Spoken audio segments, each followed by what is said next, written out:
kumtambulisha na kuja kuchukua tuzo Mevit Company. Tutazungumza kwa dakika moja tu. Asante sana. Habari za usiku. Mimi naitwa Pius Mwikola, ni afisa mtendaji mkuu wa kampuni ya Mevit.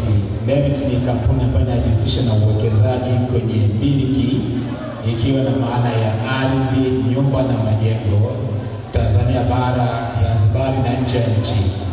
Tumekuja na fursa kwa Watanzania waweze kuwekeza kwenye miliki, kuanzia umiliki wa viwanja, nyumba pamoja na uwekezaji ambao tunaita smart investment.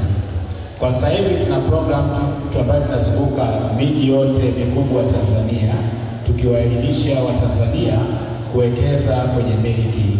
Na sisi tumekuwa wadau wakubwa wa Mwanamke Mwamba tokea mwaka 2023, ambapo tulikuwa tunatoa elimu kwa wanawake waweze kuwekeza zaidi kwenye miliki.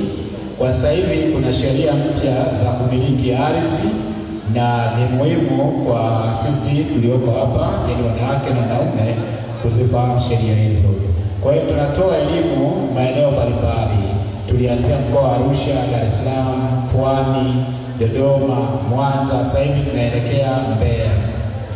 Ukitembelea website yetu unaweza kupata elimu mbalimbali kuhusiana na uwekezaji kwenye miliki, ambayo ni www.mevit.co.tz.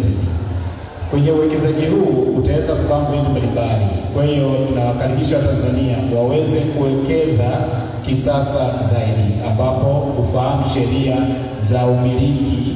Kwa mfano, kuna sheria ya nani anatumia ardhi, na pia kuna sheria nani anamiliki nyaraka. Ni kitu ambacho serikali pamoja na wananchi bado wanashindwa kupambanua hichi, kuhusiana na nani anatakiwa kumiliki mali. Kwa mfano, pia watu wanapokuwa kwenye ndoa, masuala ya hati pamoja na umiliki wa miliki kwa ujumla. Asanteni, karibuni sana. Asante sana Mevit Company. Tuzo